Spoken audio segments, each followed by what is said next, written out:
Hello guys, welcome to my YouTube channel. मैं स्वागत करता हूं मेरे यूट्यूब चैनल में। और आज होने वाला है हमारा सेकंड दिन दिवाली का।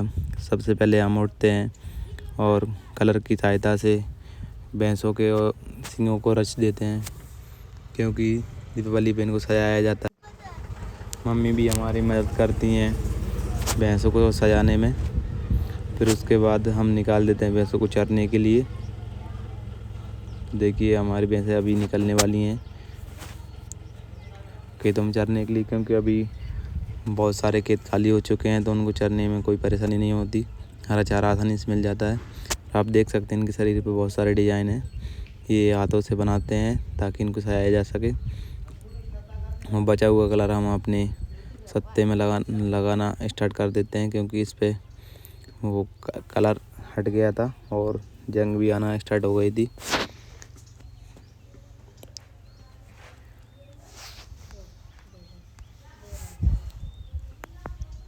देखिए हम इसको ख़त्म करने के बाद निकल जाएंगे बाहर पटाखे चलाने के लिए, क्योंकि बाहर से बहुत से पशु और गाय भैंसें आ रही हैं, तो उनमें पटाखे चलाने में बहुत मज़ा आता है। उनको चुकाया जाता है। इसको दिवाली कूदना बोलते हैं।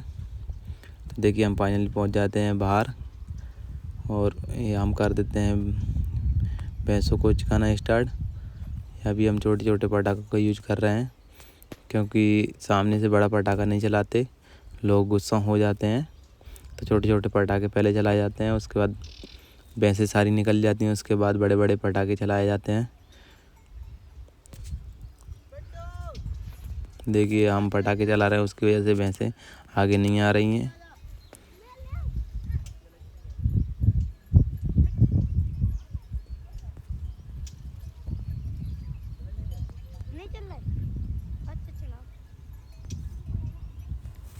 तो अब देख सकते हैं भैंसों ने रास्ता चेंज कर लिया है हमारी वजह से। तो अब हमको रास्ता देना पड़ेगा उनके लिए, नहीं तो वो इधर ही बहुत सारे इकट्ठे हो जाएंगे। जैसे ही हम साइड में होते हैं सारी भैंसें निकलने लगती हैं आगे की तरफ। कुछ कुछ दूरी पे हमारे दोस्त लोग भाई लोग भी पटाखे चला रहे हैं। इससे भैंसों को काफ़ी परेशानी हो रही है। बाकी इससे ज़्यादा कोई परेशानी नहीं होती। बाकी इसको किया जाता है हमारे इधर।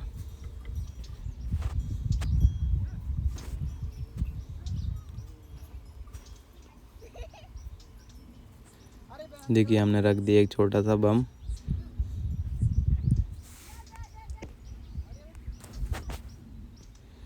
इसको हम माचिस की सहायता जलाएंगे। अभी ये भैंसें और निकल जाएंगी उसके बाद।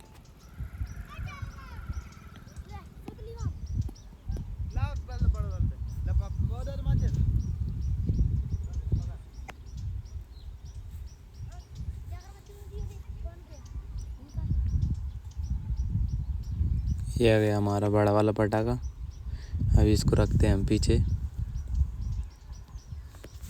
क्योंकि सारी भैंसें निकल चुकी हैं। तो हम कर देते हैं अभी इसको फोड़ना चालू। हम जेब में इसलिए पटाखे नहीं रखते, क्योंकि इसमें रोगन रहता तो फटने का डर रहता। तो हम इनको अलग से बच्चों को दे दिए थे रखने के लिए। वो मेरे को ला ला के देते जा रहे थे। तो देखिए हमने बड़ा पटाखा फोड़ दिया। उसके बाद बहुत सारी भैंसें बहुत तेज़ी से भागने लगी। फिर हम चलते हैं थोड़ा आगे, और आगे भी हम इसी टाइप से पटाखे फोड़ेंगे। तो देख सकते हैं आप, हम एक और पटाखा भी और कर देते हैं थोड़ा सा। अभी हम और पटाखे फोड़ने वाले हैं बड़े बड़े वाले। बड़े बड़े पटाखे पीछे ही फोड़ना अच्छा ही रहता है, क्योंकि आगे से ज़्यादा भैंसें अगर रास्ता चेंज किया तो अनबैलेंस होकर किसी का भी नुकसान कर सकती हैं। तो हम रख देते हैं एक और पटाखा, और ये भी हमारा फूट जाता है। इसके बाद दादाजी को भी डर लग जाता है कि ये क्या हुआ, हमारे पास में ही फोड़ दिया। देखिए फिर थोड़े से और हमारे पास पटाखे बचे हुए हैं, इसको भी हम अभी फोड़ते हैं।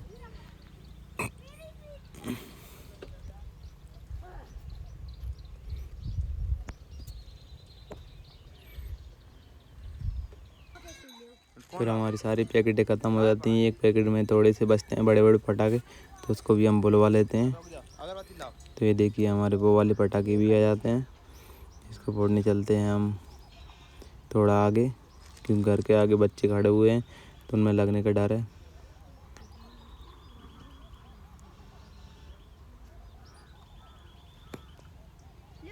पहले तो हम फोड़ते हैं छोटे छोटे पटाखे,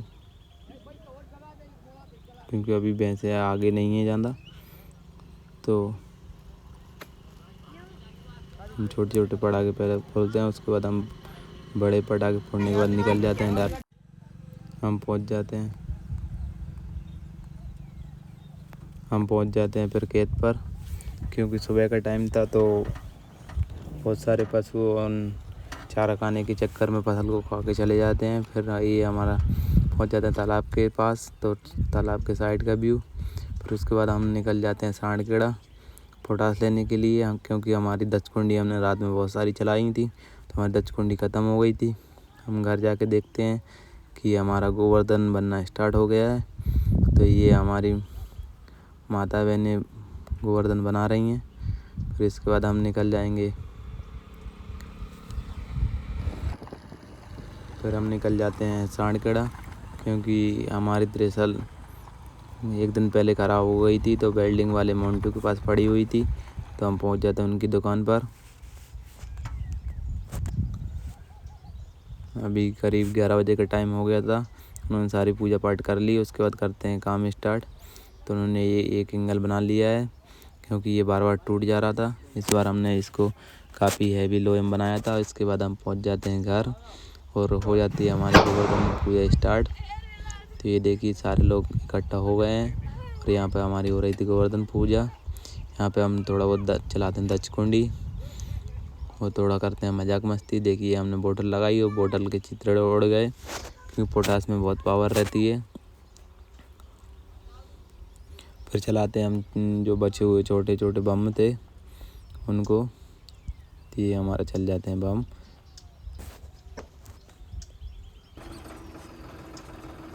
ये थोड़े चलने में टाइम लेते हैं।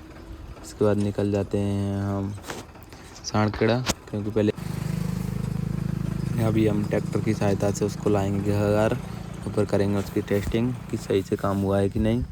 हम पहुंच जाते हैं वेल्डिंग वाले के पास और इन्होंने थोड़ा सा काम कर रहे हैं अपनी तरफ से, क्योंकि टाइम काफ़ी ज़्यादा लग रहा है। तो ये कर देते हैं फाइनली हम इसको अटैच। देखिए ये काफ़ी शानदार तरीके से जॉइंट कर रहे हैं, ताकि हमें भविष्य में कोई परेशानी ना आए। और वही फिर इसको जोड़ने के बाद हम कर देते हैं थ्रेशर में फाइनली फिटिंग। तो हम करते हैं इसका फिर फाइनली नट बोल्ट टाइट और थोड़ी बहुत वेल्डिंग। उसके बाद थ्रेशर को लेकर निकल जाते हैं घर। ये आज करीब हमारी 2 दिन में थ्रेशर ठीक हुई है। इसकी वजह से हमें 8-10 हज़ार रुपये का घाटा लग चुका है। इसके बाद पहुंच जाते हैं हम घर और ये हमने अपने 5210 पर अटैच करके कर ली टेस्टिंग, सही से काम कर रही है। उसके बाद निकल जाते हैं हम मार्की मऊ, क्योंकि हमें बुकिंग 2-3 दिन पहले की आ रखी थी। हमारी थ्रेशर हो रखी थी ख़राब, तो हम नहीं पहुंच पाए। तो 2-3 किलोमीटर चलने के बाद हो जाता है हमारा टायर पंचर। तो देखिए ये हम रास्ते में ही ट्रैक्टर को खड़ा कर देते हैं। पता नहीं क्यों हमारे साथ आजकल बहुत सारी परेशानियों का सामना करना पड़ रहा है। कहीं कहीं कुछ नुकसान हो जाता है, कहीं थ्रेशर में तो कहीं टायर में। तो हम निकल जाते हैं फिर टायर को लेकर मार्की मऊ। फाइनली पहुंच जाते हैं। दुकान वाला भाई ये काम करने से मना कर रहा था। उसके बाद हम थोड़े रिक्वेस्ट पर हो जाता है हमारा काम। फिर हम पहुंच जाते हैं डायरेक्ट खेत पर और कर देते हैं स्टार्ट। टायर को फिटिंग हमने कर लिया था, क्योंकि उसकी वीडियो नहीं बना पाए थे, मोबाइल डिस्चार्ज था उसकी वजह से। तो हमारी थ्रेशर पतोला खेत में स्टार्ट हो जाती है फाइनली, और सही से माल आ रहा है, कोई दिक्कत नहीं है। पहले से थोड़ा साफ है और अभी थोड़ी सही चल रही है, ना ही कोई परेशानी आ रही है। फिर इसको ख़त्म करने के बाद हम निकल जाएंगे मनोज के खेत पर, क्योंकि उन्होंने अभी 2-3 दिन पहले से बोल रखा था।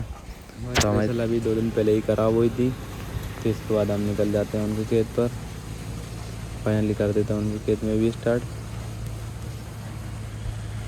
देखिए हम इनकी मक्का का एवरेज भी काफ़ी शानदार रहता है, क्योंकि इन्होंने भी एक अंजूर 6 लगाई हुई थी। उसको ख़त्म करने के बाद हम निकल जाते हैं अपने घर, क्योंकि अभी हमारे लिए 2 ही बुकिंग थी। हम मार्की मऊ से चलते हैं सनबाड़ा, वहाँ पे निकालते हैं सुनील की मक्का, क्योंकि उनकी भी मक्का काफ़ी दिनों से अपने घर पर रखी हुई है। तो देखते हैं चल के कि उनके घर पर कितनी जगह है, कैसा केस पेस है उसके हिसाब से हम लगाएंगे ट्रैक्टर, फिर कर देंगे थ्रेशर को स्टार्ट। तो हम पहुंच जाते हैं सुनील के घर पर फाइनली। तो उन्होंने मैटी की सहायता से अपने घर को कवर कर लिया और फिर कर देते हैं हम स्टार्ट। तो देखिए काफ़ी शानदार जुगाड़ रही इनकी। आज के ब्लॉग में बस इतना ही, मिलते हैं अगले ब्लॉग में, तब तक के लिए जय हिंद।